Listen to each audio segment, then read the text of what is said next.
Hello and welcome back to Confessionals and Congressionals. My name's Lauren. I'm Cassie. And this week we have the challenge, season 41, episode 7. And we got a little spicy little hookup this week. Yeah, finally some action going on in the house. I know. And we know action is happening, but they're not showing it to us. And this week we actually got to see it, bunk beds and all. Yeah, I was pretty excited about this one, and it was like a throwback to the old ones where they run into the bathroom where they know they can be for a moment without cameras. Yeah, without cameras and without your roommate like hearing you, Yeah. Yeah. blank. Also, we got the arena challenge where it was very clear who could keep their head under pressure and who could not keep their head under pressure. Well, they just buckled. They buckled under the pressure, and Yeah. I'm not going to judge it because I would too. 100%. That's why we're not on the challenge. Exactly. And Tay once again proved herself to be somebody who can crush under pressure. And I keep getting confused why she never gets picked when they do the picking at the end, because she's proven herself multiple times. So I'm kind of wondering what's going on there. I don't I know wonder people... if you don't pick her because you know that she doesn't have strong enough alliances. She could end up in the arena, which could make you the hangnail. That's probably it. And yeah, because we don't really see her talking to people and like strategizing Right. with people much. And the Ricky Alliance has officially collapsed. I mean, I think it's been collapsing since day one. They have not been a strong alliance, but it's completely gone. And it goes back to that point that we've been talking about every week, that an alliance needs 3 people. Yep. More than that, and it's too many people. Yep. Yep. And we finally learn what the points do. What do the points do? You missed what the points Yeah. do? What do the My points gosh, well, do? I don't know if I should save it until he announces it or tell you now. Which one would you prefer? Go ahead and tell me now. So whoever has the highest points gets to be first to choose their pair for the rest of the season. So next week, when we have no more hangnails, they get to select their person to go to pair up with for the rest of the season. It has to be opposite stripe, opposite gender. Okay. Unless there's no one left. I guess so. Yeah. I don't know what the numbers are of everything yet. So yeah, and we'll talk about the point board at the end because I got a screenshot and we'll put it up on the screen. Oh, perfect. Yeah. They also like spoiled the episode a little bit because they showed the point board mid episode, but it already had the person who gets eliminated off of the point board. So if you like stopped it and looked at all the points, you would have seen that they weren't on there. Oh, wow. That's Yeah, poor editing. Yeah, bad editing move. But all right, so let's get into it, Cass. Oh, before we get into it, like, subscribe, comment. We would love to hear from you. Tell me how much you hate my thoughts, because a lot of people love to do that lately. If I have a bad take, go ahead, jump in. Let me know what it is. I can take it. And we would love for you to subscribe. And we're also on Spotify and TikTok and Instagram and all that good stuff. Lauren is on Instagram and TikTok and all that good stuff. And if you have a bad take on my point of view, I cannot handle it. I will take 5-star reviews only, nothing else. Yeah, actually, we would love some reviews on Spotify. That would be so sweet of you guys if you could go review us, or just comment, like, subscribe. Just any way to support us. It's like giving us life to know that we have some people following along as I watch the challenge for the first time. And my, elder watches with me. This is like Sheena being called middle-aged. Like, honestly, it's so dirty. I have wisdom is what I have. Yes, you have wisdom. That is what old people say when they get called old. So I love that for you. Also, this was a heavy fucking week, everyone. Things happened that we can't talk about. And you all know the thing I'm referring to. And the reason that we can't talk about it is because media's and people are getting in trouble for saying things. So if you've watched us before, I'm sure you can understand why this is like a complicated thing to discuss at all. We are also going to recap the Charlie Sheen documentary. That's our next documentary that we're going to recap. So we don't know exactly when that'll be coming out, but stay tuned. I have to watch it this weekend, and then we'll recap it soon. Sounds awesome. I might try to listen to a little bit of his audiobook. So I'll see if there's anything we miss. Great. Because they came out together. So interesting. Okay. And was Denise Richards in it a lot? The Yes. Okay, that's interesting. Yeah. So was his the third wife, Brooke Mueller. She was in it. Okay. Sean Penn was in it. His drug dealer was in it. Wonderful. I love that. It was good. It was a good time. Great. All right, so let's get into the challenge, Cass. Let's do it. Oh my God, tag! You're such a f***ing liar, Camille. Don't take care. Hope to see you never. Cabs are here! Dude, stop acting like you're the number one guy in this group, man. I'm the number one guy in this group. Things are about to get murderous. All right, so we get the opening scene. Olivia gets back to the house after winning the arena challenge, and people are celebrating and strategizing. And the people in the room meeting Olivia are a lot of her allies, including Anissa. And meanwhile, we have the vet women in their room being like, notice who's not here. Like, Anissa, I thought we were all together here and you're celebrating Olivia getting back. Kind of the final nail in the coffin, I think, in terms of them being like, Anissa's not, we do not need to be protecting her. Why did we protect her? We're not going to do it anymore. Yeah. Yeah. And you're getting to a point too. Like, you got to be careful because it's possible Anissa could weigh you down if she's there at the finals. You don't know, right? Like, but it's possible. And so you got to it's this tightrope you walk where it's like, you want to keep the person around when you can beat them in the challenges that you're doing now. You got to make sure that you get them out before the finals. And we don't always know how many people will be in the finals. Right. Because it could be there's only 4 people. It could be 4 teams of 2. So we've got 8 people. You don't know. So you're kind of playing a game here where you're like, all right, it might be time to trim the fat. Okay. So to speak. Yeah, that's interesting. So it's not always the same format even in the finals. Like, they always mix it up. Yes. Okay, I'm stressed. Also, they're like, the vets are laughing together because they're like, knowing how this has been so far, the final challenge is going to be like running up a mountain or something, and we are going to be cooked if it's like some sort of endurance athletic challenge. They're not wrong. They're not wrong. They're not wrong. Yeah.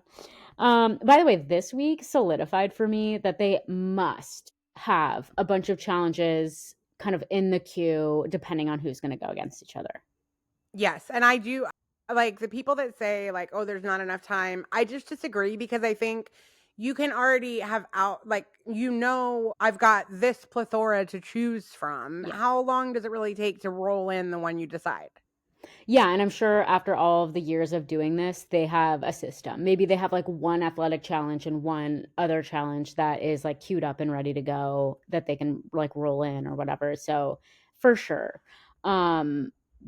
This was designed for 2 gals to go against each other, Yeah, I mean, and I don't begrudge them that. It wouldn't be entertaining if it was like, if last week would have been Anissa, and it would like that's not going to be entertaining. Yeah, I totally agree. It's smart. If they didn't start out doing this, I'm sure they learned quickly that like you can't just have them premeditated. Exactly. Right. So, yeah, so Leo is sitting around with the boys and he says he feels like Thanos. Is that like some sort of Marvel character or something? You guys, I just want to apologize for Lauren. I'm trying hard to get her to understand the importance of certain films. I'm going to do my best to see her around Christmas time to force Die Hard on her. I will trick her into the Marvel world. I don't know what's wrong with her. Yes. So Thanos is the villain in the Avengers series. He is the one that we are up against. And what he does is he believes that the way to save the world is you basically like you get this like glove you can put on and anything you want, you snap your fingers and it happens, right? And so he's got to get these stones that go in there to make it happen. And he believes that when he snaps his fingers and he makes half the population vanish, yeah, that would solve everything. Okay, so like dark. Just extinguishes right. But in his mind, it's for the good of humanity. Right. Okay. Leo, that really lines up with the sort of archetype that I have Leo in. Yeah. He does think he's in full control. Yeah.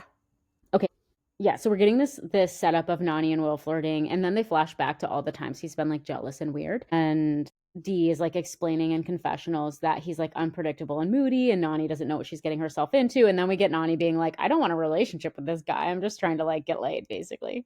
I know. I really loved that. I kind of forgot some of those things about Will. Like the punching the wall, that was earlier this season.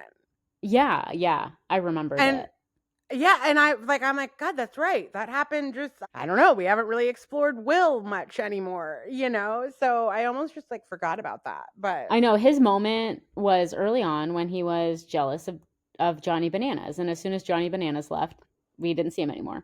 So, we said Johnny Bananas.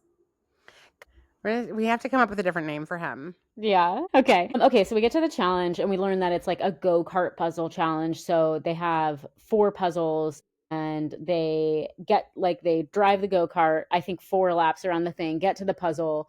They have to do the puzzle, and like 1 and 3 are the easy puzzles, 2 and 4 are the hard puzzles. And so one person does 1 and 3, one person does 2 and 4. And then if they get timed out after 5 minutes, then the person has to do 4 more laps before they can try to do the puzzle again. So, I guess these go-karts go like 100 kilometers an hour, and Justin is like, what is that in miles? And that would be me. I don't know. I think that's very fast. It's 62 miles an hour. That's pretty fast for a little go-kart. And I know that because they were nice enough to put it on the screen for us. Oh, I must have been taking notes. Yeah. Because I was like, well, I'm going to have to Google this. And then they like put it up there. I'm like, there you go. This is America. Come on. Yeah, I mean, and yeah, like half of them are American, and what, kilometers an hour? Like, shut the hell up. Okay, Yeah. So we get a confessional of Ashley. I actually really liked Ashley this episode. I mean, I think I'm starting to get her personality, which is she's just a spicy little nugget, and she just is like kind of a bitch, but like that's what makes her fun and funny. God, yeah, I did not care for her this week. Really? Maybe it's because I went in with like, you just need everybody to be nice to each other today. Yeah. You know what I mean? And so like when she's like, you fucking idiot, I'm like, I don't want you here anymore. I don't know. The energy that she brought though was like, for me, I experienced that as her just being like, I think that she's I don't know how to describe it, but it didn't rub me the wrong way. I just thought she was being kind of funny. Was she the same one who, when they were doing that math puzzle, was like, just shut up and like, yeah, not a fan. I know, and I didn't like her then. Yeah. But maybe it was because he was being such an idiot that I was like, no, yeah, he is being like, that would be very frustrating. But she's not a good partner. But it makes her entertaining. I guess that's the thing. Her, Michaela, there are some people on the show that like I don't particularly like, but I like them on the show. Okay, they're entertaining. I can get on board with that. I can be entertained, but it doesn't mean I like you, right? Like just like I didn't want you to take Jax off my TV. I want Sandoval back. Yeah. This has nothing to do with liking them. Yeah, they're entertaining. They're Okay, so also we get a confessional of Ashley saying that it's actually illegal for her to drive in 130 countries, and I guess this isn't one of them. And we learned that like a lot of these people haven't driven before or don't drive or whatever. And you're probably like, what the hell? I didn't have a car until like 5 years ago because I lived in cities where there's public transportation. Oh, God. So I lived in Seattle, New York, San Diego. Like I lived places where I could just get around on the bus, and I just took the bus or the subway. Yeah, I mean, maybe it's a little bit better now, but I know like from where I worked before, we would have women that would have to take the bus to get to their job. The mall was like 5 miles away. And that was going to be like a 3.5-hour bus ride. Yeah, no, you have to live in cities where it's set up that way. And also you have to live in cities where the public transportation is safe enough because you're always around characters, but like other cities, Kansas City, for instance, where I grew up, the buses are so fucking sketchy. Like you do not want to ride the bus unless you really have to. And nobody rides the bus unless they really have to. And it's just like a lot of homeless people hanging out on the bus. Well, yeah. I mean, did you watch the news this week? Yeah. About here, you mean? Yeah. Yeah. No. Yeah, I know. Like I was like, that's it. I'm never going on any kind of And that happens in New York Transportation. City too. It happens everywhere. Yeah, it happens everywhere because people are sometimes nuts. Yeah. Quick side tangent. We talked to our dog trainer this week. I said to him, I said, so much dog training, we have to be in this like calm, confident, non-nervous energy, right? And I was like, but that's very easy for you men to say, because when I am out on a walk with the dog by myself and I Yeah. see a man, I can't help that my initial reaction is like, oh God, I hope he doesn't kill me. Like, Yeah. that is my first thought, and it's not going to be the trainers. Yeah, it's scary being a woman. So then during this whole thing, we have like CT is too heavy for the go-kart and it's like going slow, but still. Do you think that was just like a storyline, or do you think that it really was going slow? No, I do really think, and it's true. Like, these things are the reason that they go as fast as they can and all that stuff. They're very small. There's Yeah. not a lot of weight to them. When you add that much weight, it is going to go slower. And I swear to God, I was like, if they freaking lose because of CT like being out of shape, I might quit the show. Yeah, it will be humiliating. And 2 humiliating episodes in a row is not what we need for our No, everybody I don't be coming for CT like this. I'm glad to see people my age are saying the same thing, like on TikTok. Like, you leave him alone. You leave get him his name out of your alone. mouth. Yeah. Yeah. But once again, he does prove that him and Anissa are typically pretty good with the puzzles. Yes, and they end up doing pretty well. Also, who does amazingly well are Nani and Leo. Theo is the one that's with Ashley and sucking. I keep getting them confused. I need to like see them next to each other so that I see which one is the taller one, because their names are too Yeah. alike. Yeah. I just I can't, and I don't know their personalities at all, so I can't tell them apart. Oh my God, same. My husband came in the room when I was watching, and he was like, "So who is that?" And I'm like, I don't know. Yeah. And same with Nani and Aviv, because they're both like dark-haired, skinny, small girls. And I was like, I don't know. I do now, but I didn't for a while. I was like, I don't know which one of those is which. I think it's either Nani or Aviv talking. Right. And I think the only reason that I know the difference so well is because I followed Nani for so long. Right. Right? Like, I can tell you any of them that I've been watching for 20 years. Right. And now I can tell her apart, of course.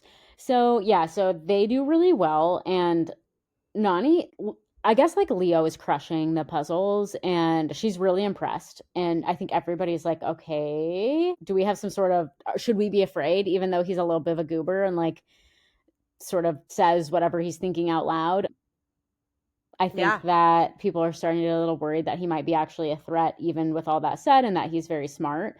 Theo, on the other hand, cannot for the life of him figure out how to stack these cubes. And he's on his 4th try when Ashley finally says, like, if it's got a flat surface, it goes on the bottom or the top, you fucking idiot. Yeah.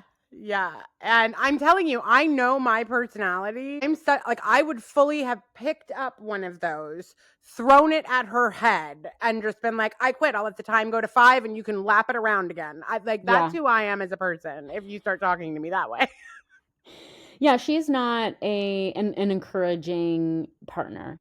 Right. I need he degrades you and makes you feel stupid before you've even tried. And that would also like really hurt. Like, I would not like that. Well, and what's interesting is that I think it does speak to the growth that you've seen in some of these players like CT, because CT 20 years ago probably would have been a dick, right? But he's played long enough to learn and accept that the way to get a good performance out of someone is to keep building them up. Right. Right. And I don't know if Ashley, she's been playing a while, so I don't know if I almost feel like she can't, even if she knows that's not going to get a better performance, she can't help herself. I mean, yeah, she said that she felt Satan within her breathing fire. So I think she can't control it. Yeah. So the puzzles are like, it's a word challenge is the first one. The second one is the stacking blocks. The third one is like a flat puzzle that you kind of match up. And then the 4th puzzle is like that game you sent me, where it's a hexagon, I guess, probably with colors on each side. And then you have to match them all up. And basically, like, if you know which one goes in the middle, then you can kind of figure it out. But I think it's like figuring out which one goes in the middle is the challenging part, and maybe the part where you hopefully just get lucky at. Yeah. Well, I'll tell you right now, the first challenge, the first one, I would have never got the words. Oh, There is no universe where I would have had the APEX left and I would have been like Pexa. I would have never occurred to me that that the word I'm looking for is apex ever. yeah, apex is would be a hard word. Yeah. I would only think of that in relation to predators. So yeah, I wouldn't have gotten that. That's funny. Considering you're a word person. I know. Like that should have been your strong suit. I think you probably would have been able to figure it out, Cass. Yeah, it's sweet of you. I'm trying to build you up. Thanks. Okay, so Theo like just stacks them in a random order, and then he's like, "Was it stupid to just try?" When he's like, check, I'm like, check? Did you think they're just going to be like, yes, good enough. It's fine. So funny. Yeah. So funny. And like, I love the confidence of someone who does that and says check all confidently as if it could be right. Yeah. Yeah. Maybe that's pretty privilege. Do you think? Maybe Do you think what? that's what pretty privilege looks like? Is like you've just walked around the world with life treating you well, so you're just like, this must be right. This must be right. I did it. So clearly. What do you mean? They're standing there. Yeah. So Anissa and CT are crushing it, and like despite him driving slow, they're like doing really well. We get a confessional of Derek K being like, America is struggling with the last puzzle. Welcome to the world of not being good at something. It fucking sucks, doesn't it? Because this is like the first time she's ever been bad at something. Yeah. Yeah. I like that. But they don't finish last, I guess, but they don't crush it, I guess. And at this point, Ashley is like actually gonna like light the place on fire. She's so annoyed. They're on their third attempt of trying to do this, like stack the blocks, and she's had to drive around multiple times, and she's like, the gray's on the top, obviously. It's got a flat top, obviously. So it goes on the top, obviously. Super helpful. Super helpful. I just loved how many times she said, obviously, like, yeah. What aren't you understanding about how you stack blocks? I don't understand. Yeah. Okay. And then she's like, I came into this season saying I was going to be calm and peaceful, and it's not going well. No, it is not. And Tay is also really struggling with this puzzle challenge. She's like, I'm not doing very well. My head is not in the game. I'm not, like, puzzles are maybe not her thing. She's crushing at the, like, more athletic challenges, but at this puzzle challenge, she's just really struggling. And meanwhile, Nani and Theo are just absolutely crushing. Jeremy is also crushing at the puzzles, but unfortunately with Tay as his partner, they just end up not doing well because she can't get it. He gets the third puzzle in like 5 seconds. Yeah. I mean, puzzles are not my thing, especially under pressure. So I think that's what it is. I think she's in her head because she's kind of going in with the confidence level that I would have, where it's just like, I'm very nervous. I know that I'm completely on my own. I'm not, you can't really help me that much, you know, and I would just cave. Yeah. I know. Unfortunately. I would too. So yeah, Theo gets the fourth puzzle. It was so funny because he gets to the fourth puzzle, and it's so funny because he goes, it's got to be some sort of pattern. Man. If he makes it to the finals, that'll be fun to watch because there's always puzzles in the final. Yeah. So in the final, are they every man for themselves, or are you in teams? It's different all the time. A lot of the times it is teams. We've had seasons where it's been like a team of 4, but usually it's a team of 2. Okay. Occasionally it's every man for himself, or it will be like you'll be a team of 2 because a lot of the times the final is like 2 days. Okay. Like straight through, right? And so like one of them, like overnight they did a thing where only one of you has to stand on a log, and while you're standing on the log, the other person can sleep. And then when you can't handle it anymore, you're like, all right, you've got to get up and stand on the log while I sleep. Whoa. And they have to do that all night. Style.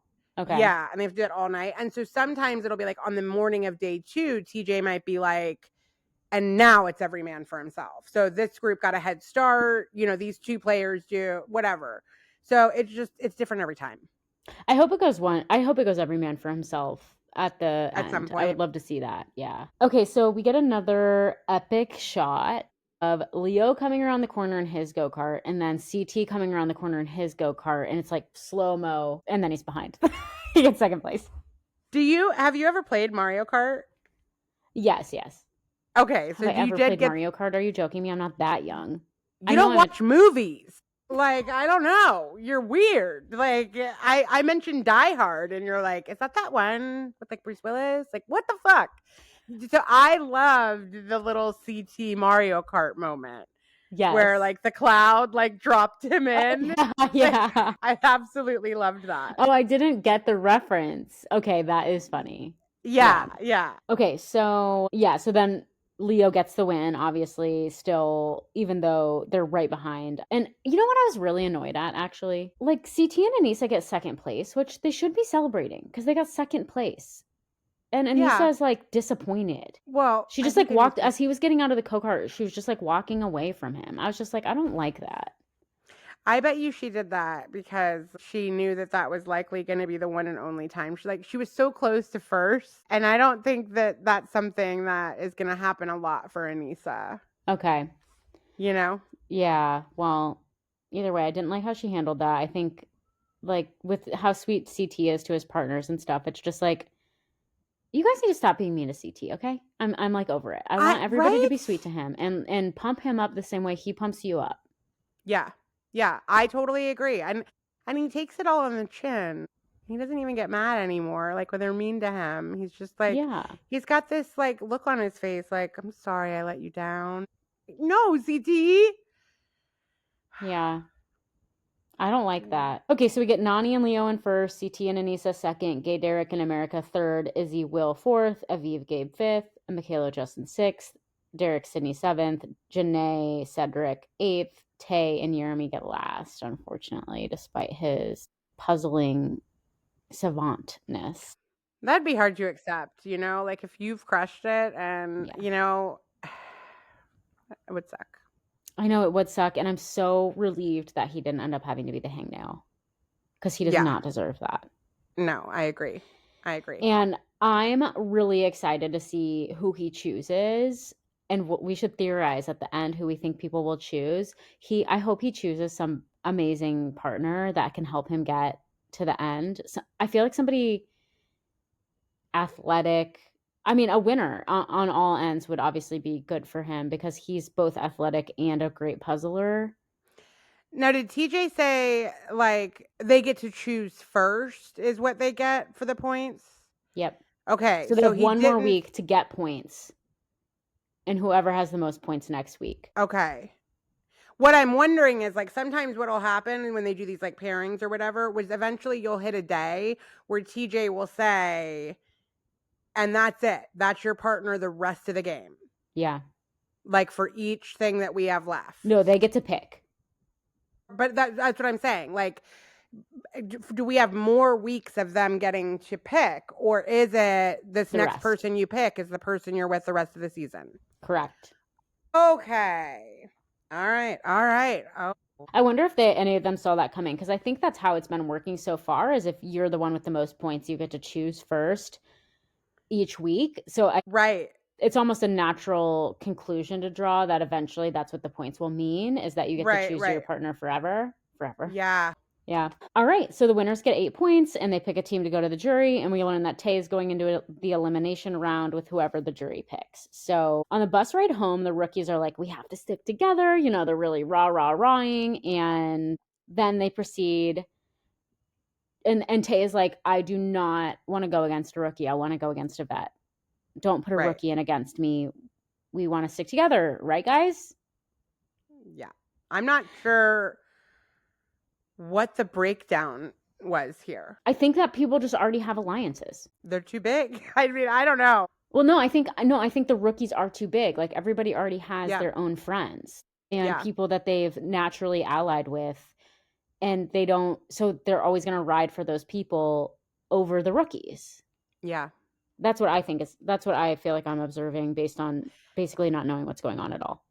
Yeah, no, I agree. I mean, it's just interesting because it's like, I don't know. I guess it's, again, I'm the first to admit it's been years since I've watched the show. I'm just getting back into it. It's just back in the day, whatever it was, like this versus this, they always seem to stick together. Yeah. You were rooting for one or the other all season. You didn't Yeah. see so much like, nah, fuck it. Everybody pick your, I don't know. It's just weird. Yeah. I know. And later, Leroy talks about how hard this game is, specifically because they've been choosing new partners every week and you just don't know who to trust. And so I think that might Yeah. be part of it too, where it's like people, they're like, yeah, all the rookies should stick together. But like, also, you as another rookie have gunned for me before. So I know I can't trust you. And And I you don't also feel have like I to can think, trust you. and you also have to think like the added element of, is this going to be a year where TJ says it's a team of two? And then we get to the finish line and TJ says your partner was 5 seconds faster, so gets to decide whether they keep all the money or split it with you. Right. And if so, I want somebody that I can trust is going to split it with me, which, by the way, the girl that you like, Ashley, she is one that kept it. Now, I liked her that season, and the guy that she was with treated her like absolute shit, talked to her like shit, put her down, and that was who she was paired with. And when they got to the end and TJ said, Ashley, it's up to you if you want to keep the money or split it with him, she got to say, I'm keeping the money. Wow. It was a good moment. That is a good moment. Yes. Okay. So we get to the after party and we get to all of them strategizing, and Olivia is like talking to the people she's talking to. I can't remember who she's sitting with, like some of the guys. Probably Theo. Yeah. And Well, definitely Theo. Yeah. Yeah, Theo and some other people. And she's like, they're not going to take Tay's opinion. For whatever reason, she feels very confident that they're not going to take Tay's opinion. And so she's talking about how she doesn't want a vet to go in. So they're strategizing on how to get a rookie in. And then we get America, Dee, and Sydney sitting at the table. And these three are an alliance. Like this week, it became clear who is friends with who, I feel like. A little bit more. I still had some moments where I was like, wait, so are you loyal? But it was definitely better than last week. Yeah, and this week I texted you last night being like, I love this episode. And part of the reason why I liked this episode is because there was enough. I realized why I can't follow what's going on.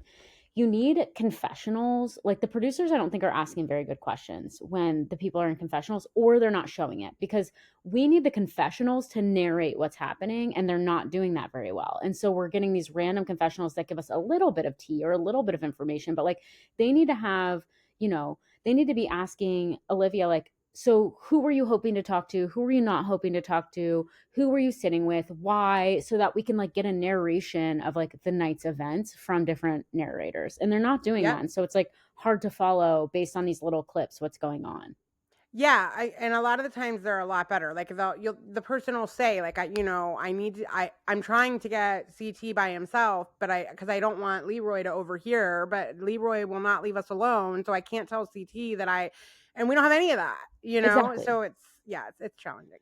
Yeah, so this week was a little better with that. I felt like I could follow it a little better. They were guiding us a little more. And so anyway, yeah, we get these three sitting together and they want Izzy to go in. At this point, like most of the group is okay with that because Izzy cannot be trusted now, they feel like. And which is crazy because Olivia is, he is Olivia's best friend in the game. Olivia is Izzy's best friend in the game, but I guess besides Tay, but Izzy is not Olivia's best friend in the game. Right. So Izzy just isn't playing a very smart game, and I think it's just like a little in and over her head in this format, and I don't think she really knows totally what's going on or what she should be doing. And I think that became very clear this episode with how overwhelmed she got in every situation, and previously she's gotten overwhelmed in like the situations. I just don't think she's following what's going on. I totally agree. I don't think she does either. Yeah, which sucks. So then we get Ashley, Nani, and Aviv talking at the table, and they are also in an alliance, as we've seen. We've seen them talking all the time in their room, but like this made it more clear for me when they're sitting alone together, and the camera is showing them all three there. Sometimes it'll like, and I'm like, who's all in the room? I can't see who all is here. Are we still in the same room? Are we looking at two different rooms and two different conversations? Yeah. So anyway, I have a bone to pick with the editors and producers of the show this season. So if you want to have words with me, you can call me. Okay. Well, for sure. Like, let's just get Lauren on the payroll and we'll fix the show. Yeah. We'll fix it tomorrow. Yeah. Okay, so they say the rumor has it that Tay is requesting a vet, and they say Ashley's on the table, and they agree that they're gonna say Izzy and John A. Right. Oh yeah, they're gonna put two names out, right? Like they're like between those two, we don't really care which one goes in, but one of Right. them will. Right.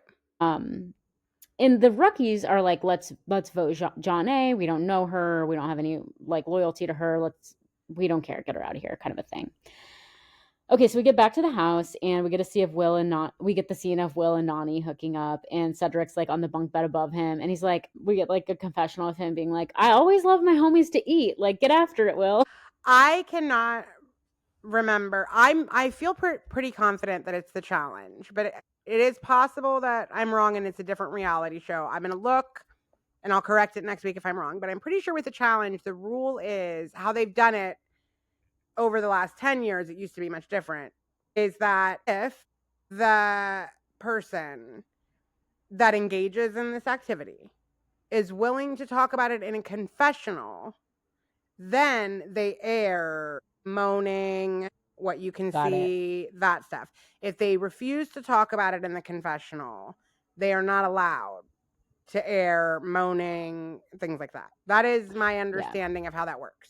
Just because I know that it can feel a little bit like, you know, sometimes when I see it, I'm like, I don't know how this person's going to feel like to, you know, that you really focused in on the sounds or whatever. And so I remember when I was watching like a documentary on it, like liking that it was like, they know that if they admit it in the confessional, then it's fair game. That makes sense. And also, when I watched that scene, I got the impression that the moaning was added to that part, but that wasn't happening in that moment, I don't think. I don't think they were so flippant as to be like really loud when Cedric was above them. I'm sure that they pulled that audio from somewhere else and put it in there for our pleasure. Yeah. Yeah, I'm sure that they did. It's been a long time. I mean, so many of the people now are in relationships and have kids and are married or whatever, so you don't get near as much of the hooking up, you know? And definitely not from Nani. So get it, girl. Yeah, I love it. So then we get a producer asking Nani about the hookup.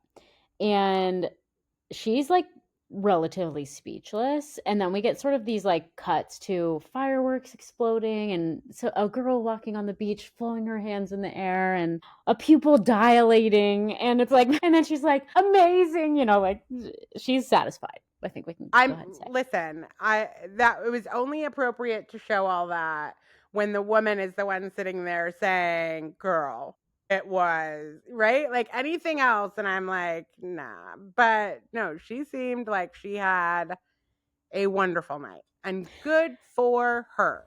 And good for her. And can we do a round of applause for Will? Yeah. Good job, Will, for satisfying your lady. We love that. I want you to say that again in 1 second. But first, who was it that came in and like peeked into the room? Aviv. That okay. I couldn't figure out who it was because I just like saw somebody like creeping. She's And I'm like, like, wait, who is am I that? hearing what I think What I'm I hearing? think I'm hearing. And she goes to like walk out, and then she goes to like, and then she like can't help it. She has to go look. And she goes and Yeah. looks, and sure enough, they're doing something. I also really liked the when Nani like came back and was like, they caught us anyway, so fuck it, and like jumps back in the you know, I'm like, yeah, you're absolutely right. Hop right back in there. Yeah, so they must have been hooking up secretly for a little bit at this point. Yeah. Yeah. I like want to go see, this is what I'm living for. I want to go back and watch now the scenes between them and see if I can like pick up on any tension or anything. But like they should be showing us the build up to this. I want to know, maybe they didn't see it, but like, Yeah. if they didn't see it, then they're not paying enough attention. Right. Like clearly that had been going on. So yeah, I liked that a lot. All right, go ahead. All right, so the next morning, the rookies also are all sitting around and they agree that Izzy is who they want to vote in. But Adrienne says that some others want to vote for John A. And Adrienne is like, you guys don't realize how connected John A is. Like, she's very connected, and you guys should be worried about her and her influence. But they don't listen to her. And she kind of says that. She's like, nobody listens to me. No. So CT, Olivia, and Theo are sitting around strategizing, and I saw a conversation on Reddit being like, we don't often see CT like strategizing game, and how he doesn't usually. Like, we don't get to see a lot of that because his strategy is to just play a good social game and see how far it gets him, basically. Yeah, he usually does so very well. Like, he just, Yeah. and it takes him to the end. And he's observing. Mm-hmm. Yeah. Smart. Yeah, and he will Couldn't go be with the me. majority. I Yeah. would have to be in the middle of everything all the time. I would not be able to just like sit back and observe. Yeah, yeah. And going back real quick to what they were saying about Janae, I think one of the things about her that is different than some of these other competitors that makes her so scary is that she has now proven time and time again that she is not the kind of person that buckles under pressure. She thrives. That a different side of her comes out when it is like she just doesn't get flustered, she doesn't get worried about it. She's just, I'm going to do it. It's almost like you don't expect it out of her. Yeah. And so she is a scary competitor to have in there. Nice. I can't wait to see that. I hope she gets to last long. What if she wins? Wouldn't that be crazy? It'd be so awesome. I would love for her to win again. She's also just kind. And I'm here for the kindness. Yeah, it was interesting when we get to the jury in a few minutes, but she was peeved that her name got thrown out. Yeah, she was. She was peeved.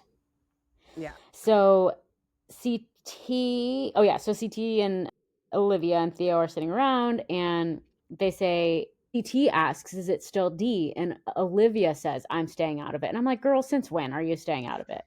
That was like, if I would have been CT and she would have said that to me, that would have been the moment that I would have lost all trust in Olivia, because I would feel like, you've never stayed out of shit. So I would assume you're not telling me. Yeah. Yep. Who it is you're going for, because Yep. bullshit, you're staying out of it. So that would have been the end of my trust for Olivia. Mm-hmm. And I would venture to guess that he picked up on that. Yeah, he's not an idiot. He might be out of shape, but he's not an idiot. No, and he's been lied to for a long time in this game. I'm sure he can tell when people are like skirting around the truth. Yes. So, yeah, and I mean, he friggin' won Traders. Wait, did he win Traders? Yeah, with Yeah, I'm Trishelle, who is also from these shows. Yes, who is But also that from was these why shows. Trishelle was a little bit like scared on Traders to trust him, because she knows CT will play the game. So it was like a very big leap of faith to like, really telling me the truth here. Yeah. Okay, so he says that, and then we get a confessional, and he's like, D hasn't talked to him since. Oh, no, sorry. It's not a confessional. He's just telling Olivia, like, she hasn't talked to me since the whole Lecca thing happened, and I moved out. Were they roommates at some point? When he said I moved out, I was like, moved out of where? The room? He must have. That they're not great with the. I mean, God, we didn't even see any interaction between CT and Turbo this week. Yeah, I'm like, if you were gonna include that sentence in the edit, you need to explain why it's there. Yes. I almost was like, what Lecca thing? Because I was right. They haven't talked about that at all. Yeah, it's just like, oh yeah, I guess he let her down in the challenge, like, or whatever. Yeah, so these are people that are editing the way that you watch shows. They're like cooking dinner and listening to an audiobook and like, that's fine, just put that in. That's good. Yeah. Yeah. Like, be professional. For real. Yeah. God. Take this seriously. Okay, so we get to the jury, and we get a confessional of Sydney saying, D and I will never say each other's names. And then she's like, well, not never, but now we protect each other because they're allied. So we want Izzy. And we know that Tay is going in, and if she loses, then Jeremy is the hangnail. So that's kind of the setup here. And so we have Nany and Leo save Ashley and Theo by proxy because Nany and Ashley are friends. So that's who they choose to save. Oh, by the way, this has been the stupidest privilege to win that I've ever seen the challenge do. It has changed nothing about the game. Oh, the fact that they can save someone? This is so stupid. Usually if it's something like that, you don't know who they saved until after you guys have all voted. Right. And you could have voted the person in, and then they come out and like, hey, we're going to save, Izzy. And then you're like, fuck. Yeah, that's who we just, you know what I mean? Like, that's the purpose. It's for, this serves nothing. It's not, it serves nothing. They're not, it's just, I don't like it. Yeah, I completely agree. I guess I didn't know what was missing about it, but it's boring. It Yep. doesn't move the plot forward, doesn't do anything except it indicates who you're allied with. Yes. It's And it almost as indicates to if, them that you'll protect them. right. It's almost as if it was supposed to be the way I'm saying that they used to do it. And then the first one they forgot and they were like, fuck it. We'll just start letting them do it first, I guess. I don't know. Yeah, totally. And it's like the way in Survivor it works, the same like kind of mechanic is that if they find one of those totems or whatever they're called, Yes. Yeah. and they can keep it until they realize they're going to get voted, and then they can use it. And it's like Yes. that makes it super interesting. Yes, absolutely. This is Yeah. just like, I don't understand it at all. It was, I hope that somebody needs to do better next season. I don't know what's going on. I know not a lot of people watch MTV anymore, but we're trying to give you a chance here. Yeah. And I'm not. And not loving it. there are just way more compelling reality TV shows, competition reality TV shows. Like this is not going to cut it. This is not something that, unless it gets really fucking good, probably I'm not going to want to recap this again because there's just other competition and we can only recap so many shows. I need you to hold on a second. Hello? God, what's going on? Jesus Christ, Nicholas. Why don't y'all come over here? Okay, you have work tonight? Yeah. Are you off tomorrow? Yeah, that's fine. Don't call me in the middle of the school day. You know my brain immediately goes to like, it's awful. My bad. All right, go over there, but make sure you guys are hanging out here tomorrow. All right, that's fine. All right, love you. Love you too, bye. Literally has never called me from school ever. And his phone must be dead because he was calling me from Maya's phone. Oh my So gosh. here I have like a teenage girl that's in school calling me at noon. Of course my brain is like, yeah, what happened? Here we go, you know? Like, yeah. Fuck. That should not be the world we live in, FYI. No. So we can leave that in. Like, that shouldn't be the world we live in. Because we can all assume where your mind just went. Yeah. And that's exactly where it went. Like, exactly where it went. Okay. Back to the show, y'all. So, oh yeah, so we were just ranting and raving about the editing and the putting this show together and stuff. And it's like with Survivor has a similar game and similar dynamics and all of that. It's so much easier to follow. And it's really frustrating watching the show and being like, I still don't know what's going on. And we're on episode 7. I 100% agree. And I will say, like, listen, there's a ton of what's become clear to me is there's a lot of challenge fans out there. And we've hit a point where I'm almost like, you know, it could be fun to watch some of the best seasons that have already aired. Sure. And you know what I mean? But like, if this is the level that we're at, I don't care. I'm not sure what's going on. I'm not seeing, one of the great things about Survivor is the scheming. Yes. And knowing like, fuck, they're about to fall for this, you know, or like they've got the idol. Oh no. Like, yeah, it's like you watch them having a conversation and then you get a confessional of them explaining what they're doing. And then you watch them have a conversation and then you get a confessional of somebody else explaining what's going on. It's like we don't have enough narration to know what's going on in between everyone. It's not compelling. Right. And when somebody finds the idol on Survivor, it is exciting. You are like, you know, are they going to use it? Are they not? Are they going to give it to this? Like, there's so much. This one, when they're like, all right, you won, you get to decide who to save. I'm just like, and nobody cares because it will change absolutely nothing. It's not, I'm sorry. I want to love it. I have loved the challenge for years, but this isn't it so far. Yeah, not only that, but today I was going to try to I'm trying to figure out how people get like the high res, like professional shots of the show. And I think that the people that get those must get like directly from MTV, get like screeners and stuff because they get like screenshots of the actual thing, which you can't get when you're watching the show. It's a black screen if you screenshot. Yeah.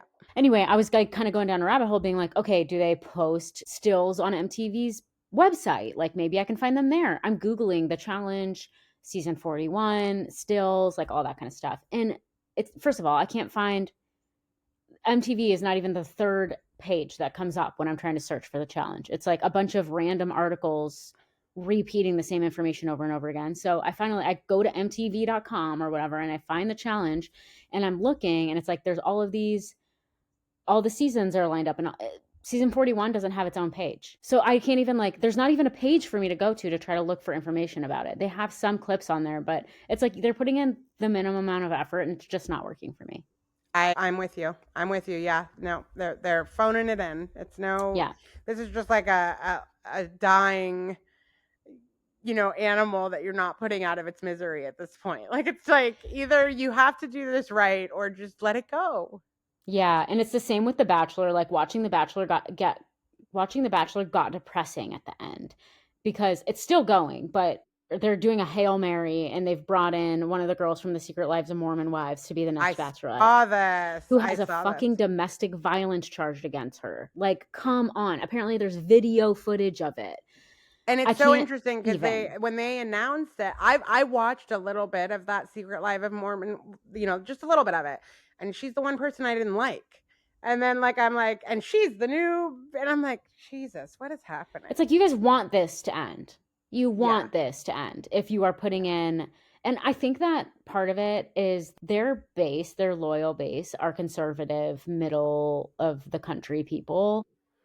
And that aren't going to have any problems with that pick, I think.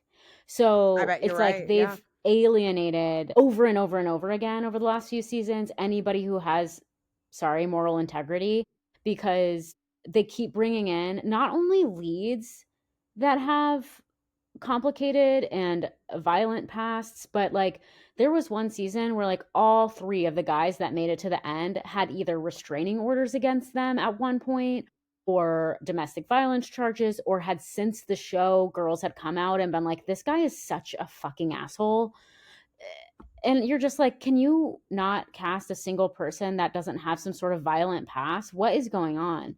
And I know that maybe, unfortunately, it's just a reflection of the state of America right now or something like that. But it's like they keep fucking up so much that nobody wants to watch it anymore, and they would put the leads through torture. It was like they were purposely doing it, and I feel like the same thing is happening here. I think this could still be fun. There's plenty of things that they could do with the show, that would make it fun to watch, where you had the twists and you had the scheming, and there are ways that you can force the contestants to play. Yes. Where it's like, if you are not actively scheming, it won't work out for you very quickly.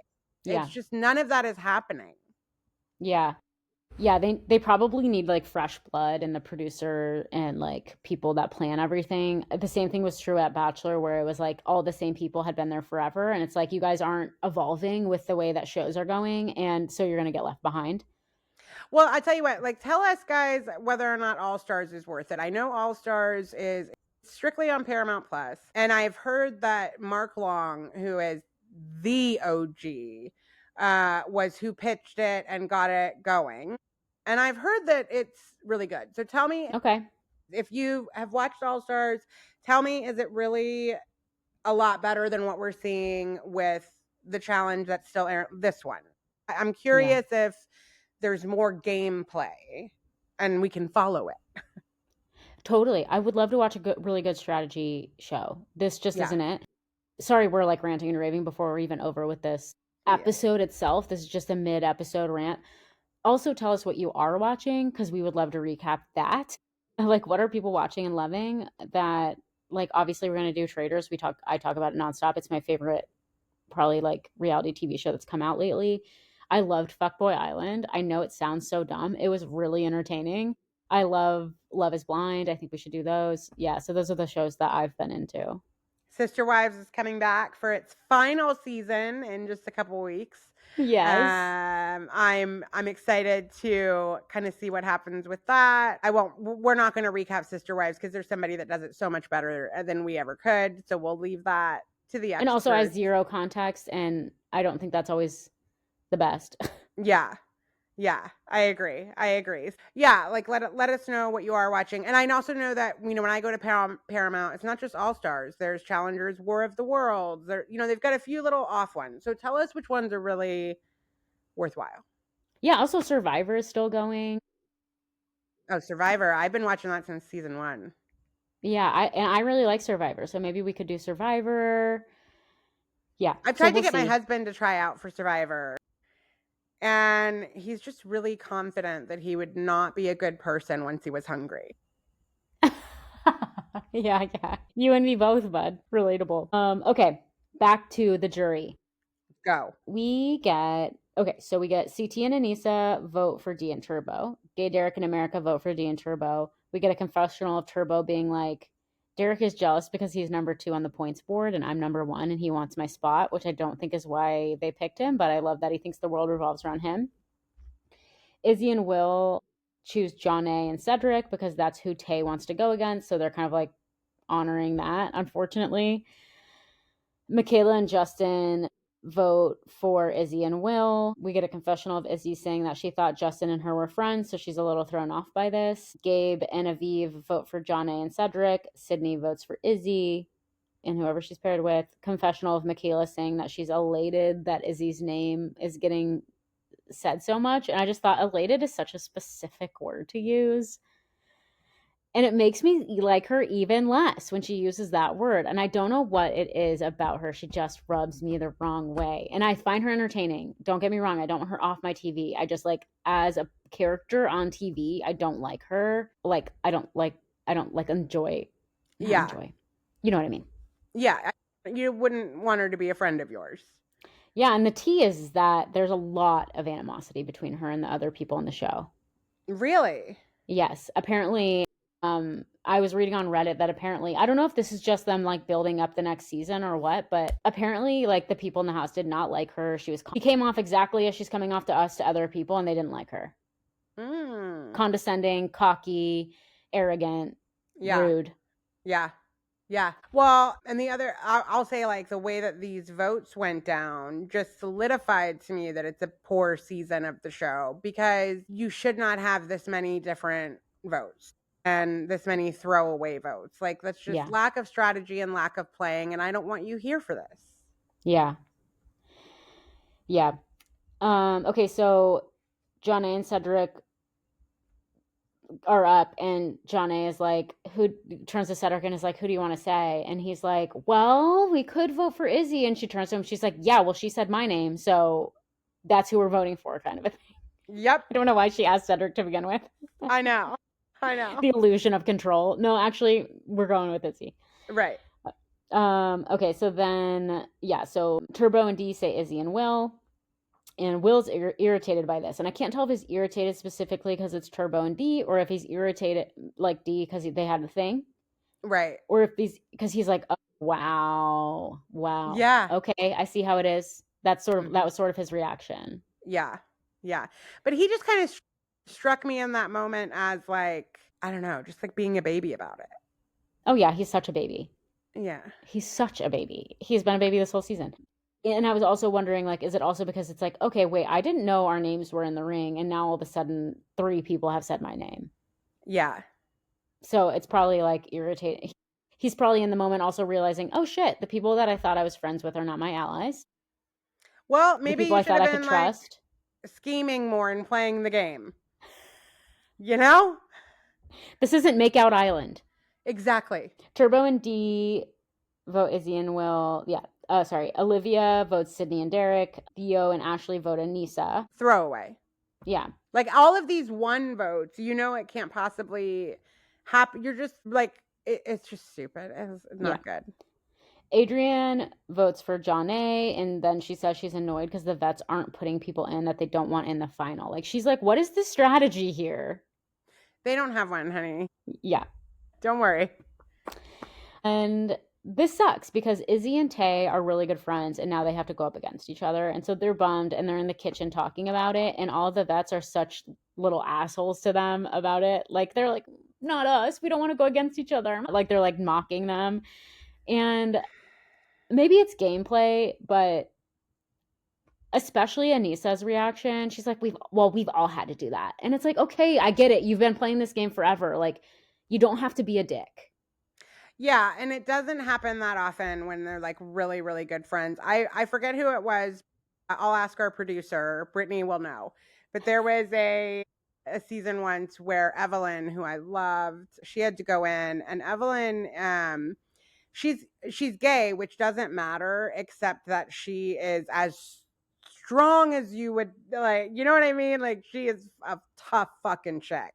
Yeah. And she ends up having to go in against the person that she is closest with, who is definitely not as strong.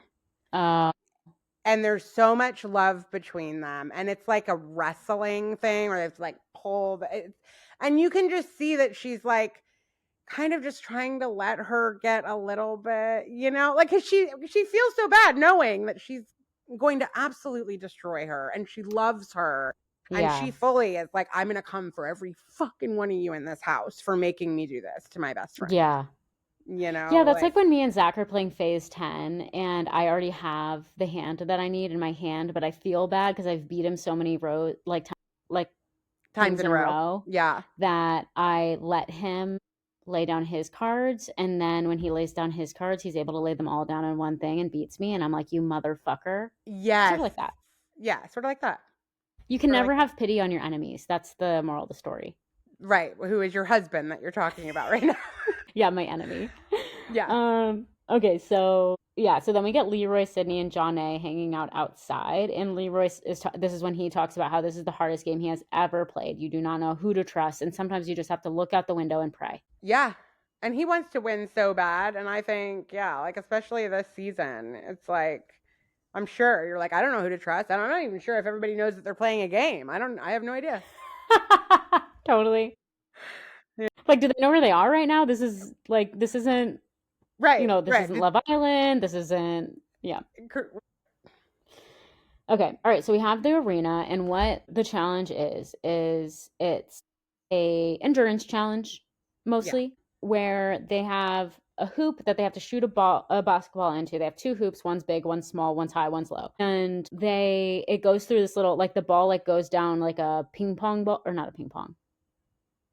No, not ping pong. Say it again. Pinball. It goes down like a pinball machine. And so it takes a certain amount of time to, like, hit through all the things. And so during that time, you're stacking blocks. You're running over to a place, and then you're stacking blocks onto these, like, little pillars. And the pillars are in sand. Okay. And that's important because that means they move if you touch them. Right.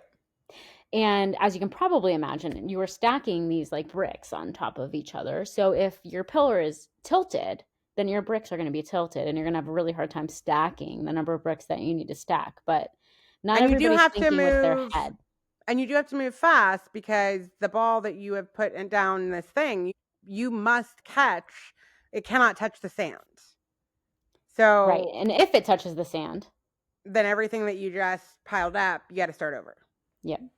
Yeah. So, yeah, you're kind of like trying to time how long you have to stack the bricks before you have to catch your ball. So definitely challenging, but I imagine once you get in a rhythm, and you can probably go, which is what happens for Tay, and period. That was the end of that sentence. So, yeah, there's not a ton to narrate here. They're doing the challenge. Izzy, on her first run to get her bricks, touches the first pillar and moves it. And so now it's tilted, and everybody is screaming from the sides, Izzy, straighten the pillar. It's tilted. This is one more thing that I know what they think they're doing, and I don't care for it. Is one of the things I love about the editing of Survivor is that I can be taken by surprise. Yeah. They edit that show in such a way where there are times where I'm like, well, son of a bitch, I did not see, you know. This one, I get that they think they're just putting in a hint of foreshadowing. But when you choose to edit it where I'm hearing everyone scream, it's tilted, you could just go ahead and put a sign up that says, by the way, hers is going to fall in a minute. Right. You know what I'm saying? Yeah, totally. There wasn't a ton of buildup, really. No, I'm just like, well, obviously, like, that's why we're, you know, I don't know. It just, you could do it Survivor does that too with these little foreshadowings, but they give me so many different pieces that I don't know yet which one Yeah. it's gonna be. You know what I'm saying? It's like Yeah. You know what's so funny is last night after, how shall I say? after we tried to talk about life and Yeah, and then we both needed to decompress and yeah, we did. giggle. Then I was watching the show and I texted you saying I loved this episode, but now upon retrospect, now reviewing it later, I hated this episode because I'm not knowing what's going on. You know what? You text. I know what happened. It was like you loved it when we were watching Nani. Totally. I was kicking my feet. And then like the next scene, it was back to like, oh God, this stupid show again. Yeah. For a minute, you were like, all right, it's getting good. And that's it. That's the whole good part. That is so true. Yeah. So anyway, they go back and forth. Izzy's falls over multiple times. She's very frantic. She's like, no part of her is collected. Meanwhile, Tay is in the zone, back, forth, catches the ball as it's falling. Perfect timing. Over and over again. Like the only stumble that we see in the edit is when she can't get it in the basket, the high basket. It takes her a few times. She eventually gets it and she wins. Yeah. And yeah, I mean. And can I tell you that I did not care which one of them won or lost? Part of the problem. Part of the problem. I was rooting for no one. I was just kind of like, all right, just let me know who wins. Like, yeah. yeah. I think it was a fun challenge to watch. Like I liked the structure of the challenge. I think it's interesting the way that the ball goes. The show this episode started off well. Like I think we had fun with the go-karts. It was nice to see CT be able to like still pull it out, even being made fun of and all that. You saw Ashley's little outburst, which was kind of funny. Yeah. Then we got back and we saw Nani finally getting some. And then it was like, all right, now it's time to strategize. And it all yeah, and then we're like confused for the next 30 minutes. Exactly. We're disinterested. Yeah, so Tay wins. Will's the hangnail. The crowd is like mixed. She's pumped. She's like, I crushed it. I'm so proud of myself, like blah, blah, blah. And obviously Izzy is like, I've flailed. I was not collected at all. I was frantic and all over the place. And yeah, Tay in her confessional is like, so the Rookie Alliance is dead and dusted. I just watched the downfall of the Rookie Alliance. So then we get a confessional of Michaela saying that she's impressed. Michaela almost always caps the episode. And she said that she's impressed with Tay so far and glad she's the wrecking ball to get Olivia's minions out. Yeah. She is a good confessional person. Yeah, she is. And I don't think that she is talking in a way that she thinks this will make a good clip. I think this is just how she talks. No, I think, yeah, I do agree with that. And she's been pretty consistent to this on her social media as well. Yeah. So I think this is just how she is. She's like, well, I don't know if there's one word to sum it up, but yeah. And Will is being a big baby because he's the hangnail. So I know. I mean, I was kind of happy to see him become the hangnail, unless Nani was hoping he'd stay a little longer, in which case I'd be bummed for her. But other than that, I'm like, yeah, no, let's see him freak out about it again. No, yeah, I would be. By the way, he is very cute, and I would like if I was young and single. Not young. I mean, she's hooking up with a young guy, but anyway. Yeah, totally. I love this for her. I want him to stick around because it's the only interpersonal drama that's actually fun on this show. So I do hope that he sticks around. So yeah, we get to the selection. Nani chooses Cedric, Leo chooses Olivia, Anissa chooses Jake, CT chooses Michaela, America Gay, Derek, Aviv, Justin, Ashley, Sydney, Jeremy, Derek K, Adrian, John A, Turbo, D, Theo, and Leroy and Tay are paired again. And this is when we learn what the points mean. Okay. I think I stopped like right here. I think I just assumed, all right, they picked their things. It's over. It's over. Yeah. So, yeah. And so this is when TJ says, here's what the points mean. Whoever has the highest points gets to pick their partner for the rest of the game after next week. So next week is your last chance to make points on this board. So here is where the standings are. I'm still confused. Hold on. One more time. Okay. When whoever has the points, that's what I'm saying is like, is the person they pick the person they're partnered with forever? Or does that just mean that they get to always pick first? No, they have up to this point always gotten to pick first. Now they pick their partner for the rest of the show. Next week. Next week, Okay. when they pick their partner, it is their partner That's for the who rest of they're the show. stuck with forever. Okay. Okay. I wonder So- why it would be. Well, that's stupid too, Lauren, because if it's vets versus new threat, Right. And now they're paired with. they have to pick somebody from the opposing team. Did anyone know what the premise of this show was going in? I am so confused, right? It's weird. Yeah. So now the allies that you've spent your season building, allegedly, because vets versus new threats, Right. it's a moot point because you have to pair up with somebody that's on the opposite side anyway, somebody that Right. potentially you haven't talked to at all, potentially somebody you haven't been working with at all, you didn't know you were going to have to work with, and it has to be opposite gender. Right. So dumb. Yeah. A little bit. Dumb, Yeah. actually. It should not be vets versus new threats. Unless there's another twist coming, but like maybe after they pick their partner, whatever, they're like, oh, they're against each other forever or something. I don't know, but that's not how they set it up. Okay, so here's the performance points board. We have, let me just figure out who this is. So it looks like it's the girls on one side, the guys on the other. Okay, so yeah, it's girls versus guys. The vets and new threats are mixed together Okay. when I read these points. So Michaela leads the girls board with 38 points. So she'll get to pick her partner first. She has to pick an opposite stripe and an opposite gender, okay? Then it's Olivia, Anissa, Aviv, Nani, Ashley, John Nay, Sydney, America, Adrienne, Tay, and Dee. God, that's a lot of. Okay. Yep. And then for the men, we have Turbo at the top leading with 24 points. Get that. So 3 women have more points than he does. Nice. Love that for I them. love that for Turbo. Derek has 23 points. CT has 21 points. Leroy has 9 points. All of the girls have more points than the rest of the guys. Oh, wait. Sorry. The board isn't in order. Scratch that. Okay. Why is the board not in order? That is so annoying. The girls' side is in order, but the guys' side is not in order. It's mixed. My Wait, no. God. Okay. No, I'm This- dumb.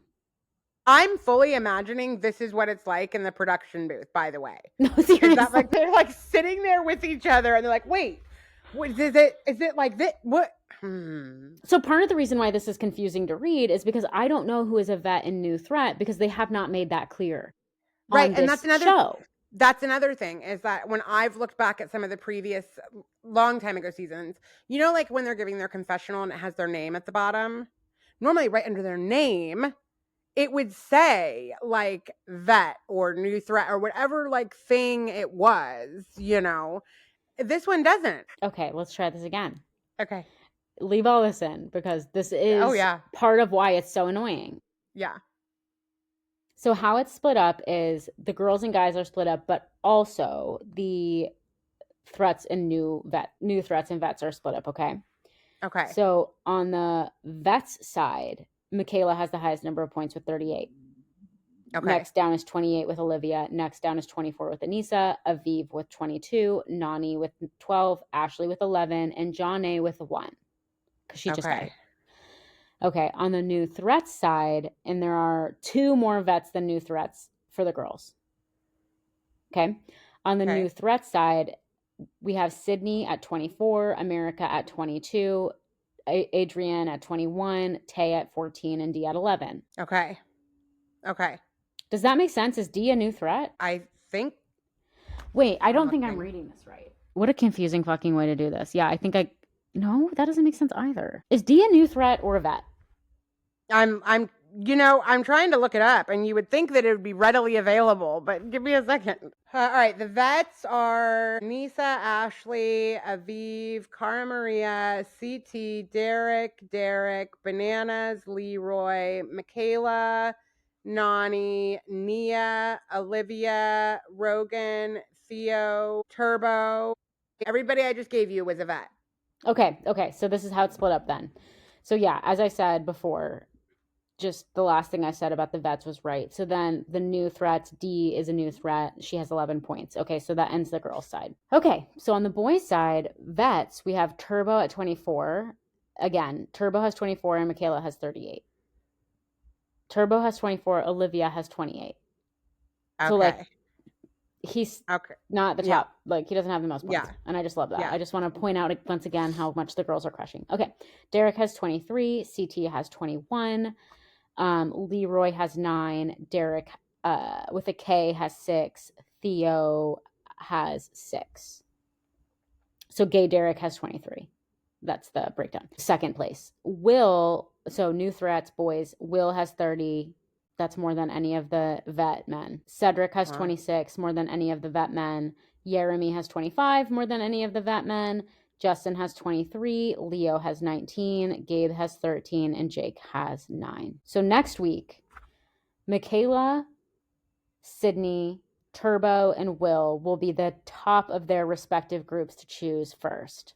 And they have to choose an opposite gender, opposite stripe. So if you're looking at the rows, like Michaela's row has to choose somebody from Will's row. Sydney's row has to choose somebody from Turbo's row. Okay. Are you looking at the picture? Yeah. And we'll obviously put it up. So for instance, like, who do you think Michaela is going to pick out of Will's row? I mean, I think, Michaela will get to go first. And it's like, you'd think she would probably pick the person with the most points, but Yeah. I bet she picks Jeremy. That's who I'd pick, at least. I think Cedric. You think Cedric? Yeah. Okay. What about, so she'll pick first, because since she has the most points, and then the next most points is Will. So Will will get to pick somebody from that opposite row. What if he picks Nani? If he's still here, at least. Oh, yeah. If he's still here, I'm sure he would. And that would be smart, too, because you probably assume you can trust each other. Yeah. You know? Yeah. So then next would be, let's just go through like a couple of these. So then next would be, with 28. Well, can she choose her boyfriend? Yes. So that Wait, no, because he's a vet. Oh, okay. So she has to choose from like Will's row. Okay. Yeah, she'll probably take Jeremy. Yeah, that would be smart. Was she part of the like Tarzan alliance? Because one of those girls is going to want to pick Jeremy. If they can. Right. I don't know. Yeah. I don't know. Yeah, see, it's not even fun to try to guess because we have no idea what's going on. All right, Cass. Season 41, episode 7, Vets versus New Threats. Who is your MVP and who is your LVP? So my MVP is Nani because she made it a good episode and I'm happy for her. Mm-hmm. My MVP is also Nani. She just seems incredibly satisfied with her current situation, and I love to see a woman satisfied. Yeah. And I'm here for the drama and the interpersonal stuff. Yes, I agree. All right, Cass, who is your LVP? I've got to be honest, Lauren, I could not pick. I know. Believe me, I'm like, I really don't like this moment. Well, I really don't like this moment. Oh, you have so many? Yeah, I think it'd probably be Ashley. I just don't care for that. You know, first of all, not only do I not like that you're unkind, I also think that you're not a very good player because you should know that that's not building up the person in order for you to win. Like, you guys have to get there. So it's also poor gameplay. Yeah. For me, not to be cliche, but Izzy, it was very clear in this episode that Izzy was playing a really bad game. To be fair, she probably wasn't sure what was going on, and I can't really fault her for that. Yeah, I mean, I'm like, if you're there, is it more obvious what's going on? Or is it just confusing for everyone? I don't know. I almost felt like Leroy was when he was like, this game is like the hardest game. I'm like, does he mean this season? Is he like this season? No, like, I don't know. Yes, he means this season. Right. Yes. When he's saying like, I have no idea who to trust, it's not because they're all such good schemers. Right. Like, he's just like, I'm not sure that anybody knows what we're doing. Totally. Yeah. All right. Well, that was the episode. Now we've got a little bit of pop culture stuff to get into, so don't you go anywhere. But first, that's right. No, I'm just kidding. We don't have an ad. I just like, I listen to so many podcasts where that's how they set it up that it comes into my head that way. Yes. I completely understand that. Yep. Okay. So can we pee? Yeah, we can. We could totally pee. Okay, let's pee. That'll be our break. All right. Love it. Okay, bye. All right. And Lauren, I don't think you came with any pop culture this week. No, I was overwhelmed by the news cycle and I sort of shut down. Yeah. I mean, that's fair, I think. Yeah. You know?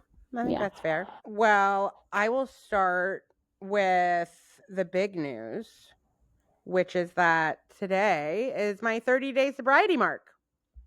Yay! So I'm Yay, very, very Benny! happy with that. I'm Congrats, excited about that. Cass. Thank you. And I'll tell you what, the last 48 hours, man, that was trying. Yeah. Because I could definitely feel myself like, yeah, I'd like to not feel anything for a minute. So in other news and speculation that maybe Wait, not everyone. I don't want to move on from that. Can I ask you a Okay. question? Yeah. Do you think that the tattoo has helped keep you accountable because now you've got the date like on you? Well, and I do. Yeah, I got it right there. Yeah. I don't know because I mean I'm obviously like covered in tattoos and I have a lot of different meaningful ones and I've never gotten them unless I'm very solid on whatever it is that I want to commemorate. I honestly think what has helped me is writing because I've gotten back into fiction writing. Yeah. And I have this belief that I have implanted in my head, which I sometimes wish I could get out, that the universe will not give it to me if I'm drinking. Interesting. I'm not sure, but so every time I'm like, all right, as long as you're totally good with the fact that you're never gonna write that book, that scares me. Mhm. As does the Kelley Wolf of it all. So we had said we weren't gonna cover it, and we've went back and forth on this because this is the kind of stuff we talk about, and obviously we try to use discernment with certain things, or the government discerns for us on certain things. But I feel like, especially with what's going on right now, where I think there's going to be other outlets, I think that it's okay to talk about it. I think we're careful. I think we're never exploitative or gratuitous. So I'm going to go with it. I'm going to update you. And like, to be clear, we want her to be well. And we are rooting for her to get better. And we're watching eagerly for that moment. Yes. When we all got word that she had checked into rehab, and you and I texted each other like, oh my God, this is great. Thank God. Yeah, that was good news. It sounds like she was in the rehab for about 24 hours. And it was a voluntary rehab. Like it looks like she got on a plane, went there with her brother. He dropped her off. She checked in. She checked out 24 hours later. Yeah. But it was like the one she wanted to go to, I think. Like it seems like from all the sources that we've been able to uncover, like she requested that specific place. Yeah. I just saw that she posted it this morning. That is a different place. Okay, that's so annoying. Okay, keep going. Yeah, that's a different place. So, and she posted on her burner account, which we know is her burner account because she's went live, because she's shown her vehicle, because this isn't speculation. There's one account in particular that it is her. We've seen her. Yep. She posted on there. What's that? Her bag that she always has with her was on it. Yes. So she posted on there that she tried to go somewhere. She wanted to go for her PTSD and her broken wrist. And they were mean to her. So yeah. Then she had a court hearing, and this was as part of her divorce. And we thought she'd probably be held in contempt and things like that. We weren't sure. So she went and she told the judge that she is in the middle of securing new representation. And so then he issued a continuance until November. And this happens. This is the shitty red tape part of court, where it's not fair to Scott Wolf that this is what's happened. She's had time to get representation if she was going to get some since her last lawyer dropped her. And she didn't. But because she went in and said she was going to, so the judge just issues a continuance, which means basically we're not going to talk about anything that we were supposed to talk about today. We'll try again in November. Right? Yeah. Kelley at that hearing says that she plans to go to rehab. Guess when? Today? November. Since the hearing's been moved to November, she knows she can't be held accountable till November. So now she announces so she has no intention of entering a rehab. Right. For any long stay. Right. Right. So that all happens. Now, as all this is going on, she's posting on her burner account. She's not touching her normal Instagram up until last night. Yeah. And then last night she stops posting on the burner. Things got weird on the burner. She was posting in third person sometimes. Daily Dose of Donna has some good recaps on that. You can go listen there too. But last night she suddenly gets back onto her Instagram. And most of her stories yesterday, we went kind of back to like the lions and the, those things. And then she obviously had some commentary on what happened in the world. Right. Yeah. Yeah. So that's kind of where we were. And then there's a guy that during Kelley's spiral back in early August, he had posted a story, and he's a podcaster in New Orleans. He's got about 2,000 followers on Instagram, and he had posted a story saying, like, trying to get Kelley's attention, tagged her in it, and was just like, you're the reason I moved to New Orleans. When I saw you on the show, I absolutely loved you. She reposted that story at the time that he posted it, and this was just a fan who said that they liked her. All right. Well, they ended up connecting and I guess getting each other's phone numbers. And so yesterday he teased a podcast episode with her where he's recorded like an hour-long phone call with her. Oh no. And says he's going to air it. And the first part, he was like, I'm trying to decide, should I air it? Should I not? And he airs about 10 seconds of it at the end of his Instagram story, where you hear Kelley say, here's what I'm going to tell you. Record the entire call and do whatever you want with it. Play it for everybody. And then, according to him, she has been texting him nonstop, begging him to air the phone call. She wants her side of the story out there. Again, according to him. Yeah. Right. And so he is continually teasing this. He's got another story up now. He's talking about how he's gone viral. So I would be shocked if he doesn't air this. Yeah. And I'll just say, like, you and I went back and forth 100 times about whether we talk about this, whether we don't. I don't know how we don't. It is pop culture and everybody is. Right. I mean, it's like it was the top story on People a week and a half ago. Yeah. But all that to say that I do know beyond a shadow of a doubt that if Kelley Wolf DM'd us and said, I want to come on and tell my side, we would tell her, no. No. Yeah. It's like we've been talking about whether we feed, like if we're feeding the beast right. Being whoever celebrities in the public eye who's mentally unwell, who clearly is like feeding off of the attention that they're getting. Yeah. If nobody was looking at her stories, she probably wouldn't be posting, I would assume. Yeah. And so like, where's our like ethical boundary? And yeah, for sure, I would not want to talk to her. I want her to talk to a professional. I want her to get help.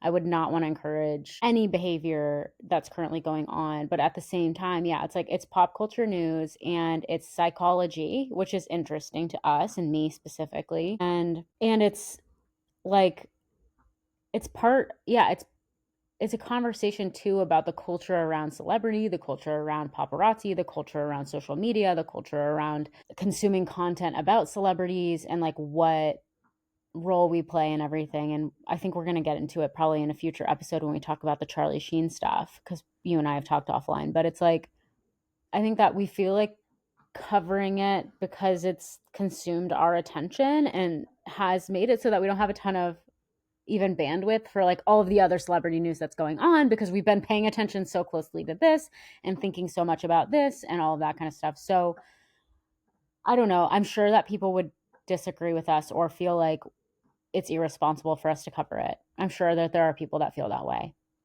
I'm sure there are people that feel that way. But the thing is that sometimes I see people that are commenting and saying something like that, but they're still consuming it. Yeah. You know what I mean? So it's like, I don't know what the right thing. I know that I would not, I think that airing an interview with her like he is doing, I don't think that someone in her state of mind can really give you consent to do that. That's interesting and a good point. Yeah, I agree with You you. know? Yeah, so she's back online. She has at least one burner account, plus she's posting on her regular social media again, which was not allowed Right. by the And she court. had left the state to go to rehab and then went back. Right. So she's Like back in Utah. Yes, as far as we can tell, she has not left Utah again. And it's like somebody is paying for these flights. Somebody is paying for her. Like she doesn't have any money. So somebody is trying to help her. And I can't And guarantee you that we won't be in the exact same spot in November. Like, let's say in November she goes to court and she still doesn't have an attorney. People don't realize how many chances judges give, because when it comes to divorce and custody, they never want to like rule by default. yeah. They really don't. So it's possible that she goes in November and it's like, I'm still working on getting an attorney. And it is possible that he gives her another month. Yeah, and she'd also been posting about trying to get in contact with her kids and trying to see her kids, and like it's getting to the point where I'm like, I'm worried that she would kidnap them if she could. Yeah. Her kids know that she's mentally unwell, and they aren't seeing her from what I can tell. Well, right now the judge has reinstated the restraining order. So she cannot even see them supervised now. She Okay. cannot have any contact with them. The only contact she can have with Scott is over the phone, not through text. Gee, I wonder why. Yeah. And he is not required to answer her calls. If he chooses to, he can. So I wonder what happens if she texts him, because I'm sure she has. I'm sure she has to. He doesn't have to. She has answer. absolutely no boundaries right now. I don't think she even can conceptualize what a healthy boundary looks like at this point. She is not well. Lauren, could you explain? Because I do know that there are some people that listen to when we talk about Kelley. Yeah. And I know that they are well-intentioned. But I'm wondering if you have any insight or could explain what I see is that people go to her stories or go to her posts and they well-meaningly comment, you have to accept that you're mentally ill.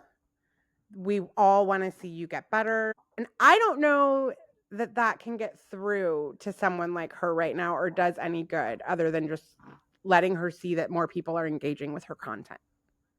Yeah, I mean, it's evidenced by the fact that she posts that stuff and then is like, I'm not the unwell one.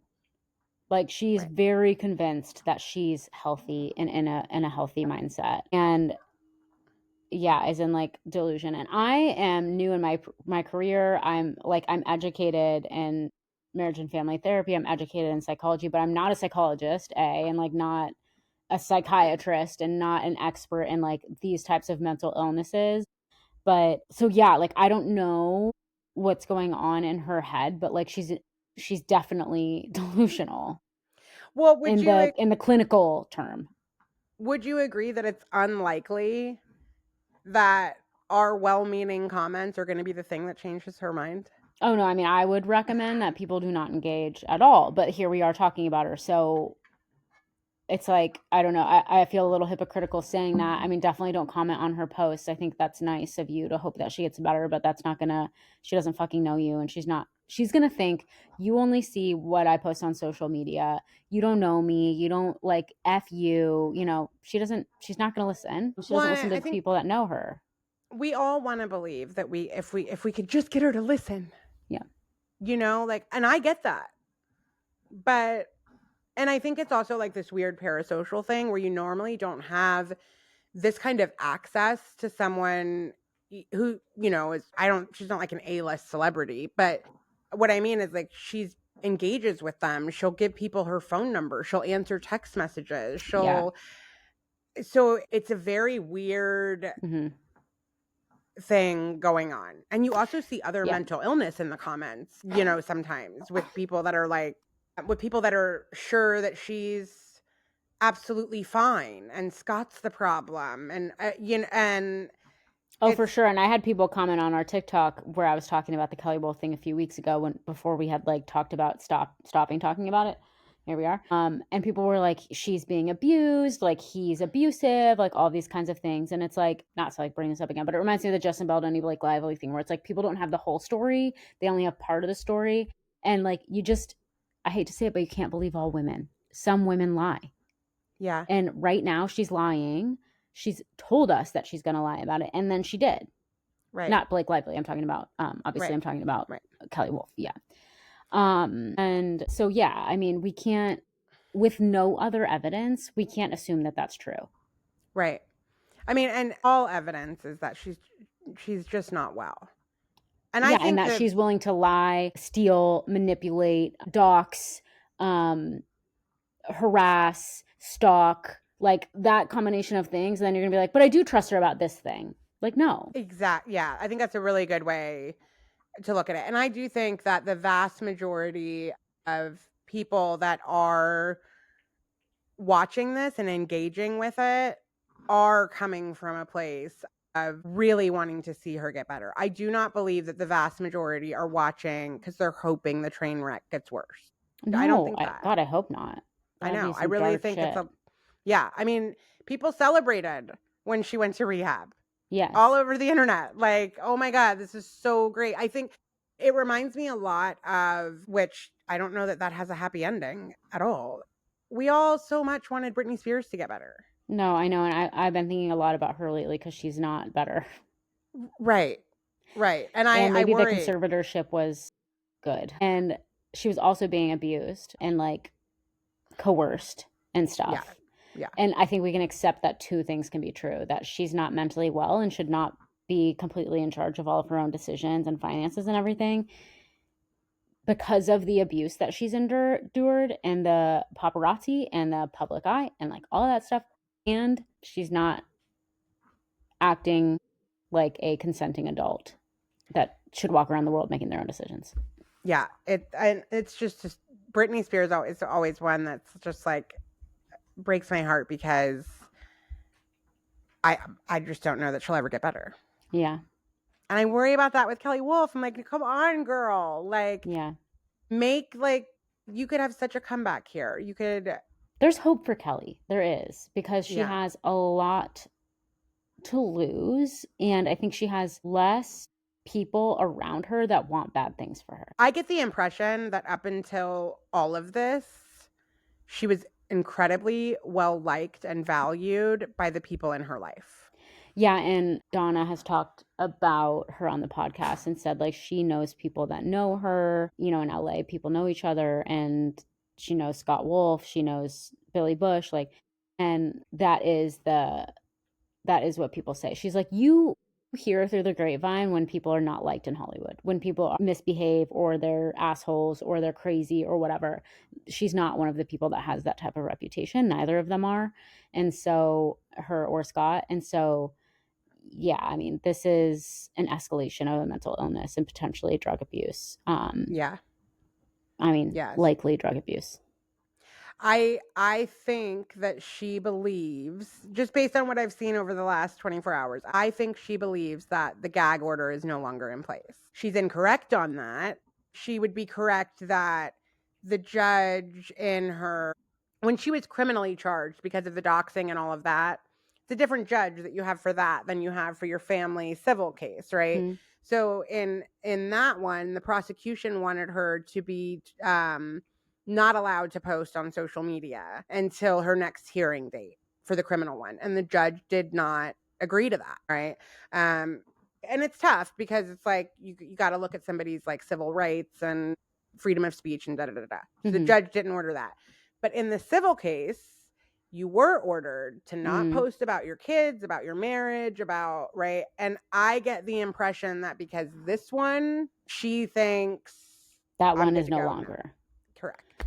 And if she does this on the podcast, if he airs this podcast and she gets into the nitty gritty about her kids or Scott, that's going to really, really impact her custody. And I think it's really irresponsible of him to air it. Yeah. Yeah. Well, we are really hoping for her to get better. Donna said that she had an inside source that shared that she did in fact check into rehab, but she did check herself out and check into a hotel, like a really nice hotel. And again, I'm like, does she have somebody's credit card? Like, how is she paying for everything? I don't know. Well, and she checked out of that hotel because she had to fly back, right? Like, it was one of her Instagram stories is her at the airport flying back to go to the court hearing. So You know, every once in a while when you're like out in public and you run into somebody who's just like out of pocket and you think, what a freaking jerk. Like, why did they do that to me? And then you Yeah. just imagine like it could be somebody in the middle of a mental health crisis, like literally in this moment, and you don't realize that because you just see them for a moment, and you don't realize that the lady that like yelled at you at the ticket counter at the airport is literally in the middle of a mental health crisis. Yes, I do. And I think, again, and this happened where at my daughter's school, she's a bus rider. This is important to the story because it wasn't me. She rides the bus, and somebody posted, we have like a parents Facebook group for kids that go to this school, right? And this woman posted photos of a car that cut the line at car pickup for car loop, right? Yeah, straight to jail. And just posted a bunch of like, you know, I hope you're really happy with yourself. You're so much more important than the rest of us, you know, blah, blah, blah, blah. And I commented and I was like, more than likely, you're right. They're a jerk.